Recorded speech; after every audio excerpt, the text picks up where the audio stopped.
Instead, we passed something that's going to help the workers in the United States of America. Heaven forbid we tilt the balance that has been going in the wrong direction for 50 years. We talk about pensions, you complain. We talk about the minimum wage increase, you complain. We talk about giving them the right to organize, you complain. But if we were passing a tax cut here, you'd be all getting in line to vote yes for it. Now stop talking about Dr. Seuss and start working with us on behalf of the American workers. Amen. During his 20 years representing Ohio in Washington, former Congressman Tim Ryan focused on helping America's blue-collar workers. So Tim Ryan is 100% correct in his assessment here that the Democratic Party really needs to step up, not just to deliver policies, even though we're in a lame duck session and that's going to be really difficult to do. You know, things like showing up to East Palestine, which Biden, didn't do. Donald Trump did that. Pete Buttigieg taking a very long time to, I think it was 3 weeks that it took for him to show up. Things like that really leave a mark on people, that really show that you care. Yeah, I think, what happened in East Palestine is just an example, one of kind of the issues facing like corporate America and having a good regulatory regime to keep people safe. But this is an area of the country that has been largely forgotten and ignored. And so you throw this on top of it, which is just a heartbreaking situation that those families are going through. We do have a lot of work to do.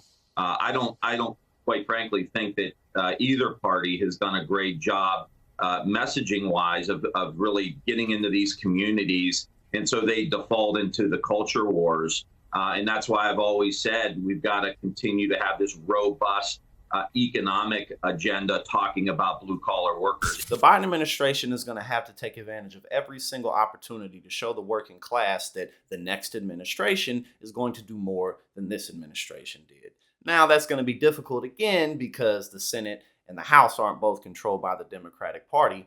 But the biggest problem that the Democratic Party faces is that their saving grace continues to be just hoping that people don't want Donald Trump in office, hoping that enough people aren't crazy. But as Tim Ryan pointed out, Democrats barely won elections against complete psychopaths such as Herschel Walker.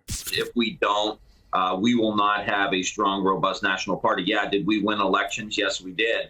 But look who we were running against. We barely beat a bunch of fascists and extremists who supported an insurrection and don't believe that the 2020 election was legitimate. So we've got a lot of work to do to build a robust national majority for the American people. While it's true that Joe Biden does have a variety of political wins, it's not true that, the middle class is just overall satisfied with his work, because let's talk about the things that pretty much everybody across the board is suffering from. How expensive higher education is, how expensive healthcare is, how expensive rent is, or paying your mortgage is, or the rising cost of food, poor infrastructure that doesn't allow for towns maybe on the coast to properly deal with worsening hurricane conditions every year. As the weather gets hotter in the summer and colder in the winter across cities in the country, look at how Houston, totally ill prepared for dealing with a half inch of snow.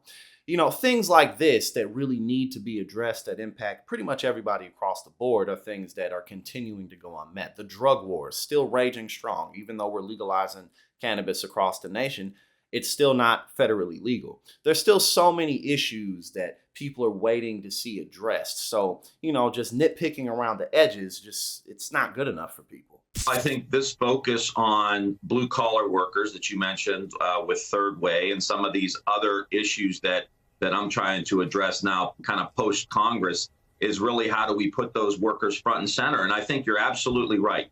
You look at what's happened in the last year and policies coming from the Inflation Reduction Act, the CHIPS Act. President Biden is going to have a lot to run on. We just got to make sure that message makes its way down to the East Palestines of Ohio, to the blue collar folks in Ohio. Maybe the most important thing that the Democratic Party needs to do is make way for new generations, make way for millennials, make way for Gen Z to come in and set forth new policies, to take up old fights, because we need new energy. I mean, a lot of the people in Congress and Senate, I'm 31 years old, have been there since before I was born. So, they really aren't capable of pushing forth the new ideas and the new vision that people have for the country. They've been there, they've done that, and they're tired, and they need to be replaced. So I think overall, I have hope for the future. There's a lot of opportunity for progressives to get good policies passed that'll be beneficial for everybody, no matter where you are on the political spectrum. So I think that going into 2024 and beyond, we absolutely need to be ready to fight. We absolutely need to stay strong. And again, like I said, see the silver lining, see the good, and let's get this done.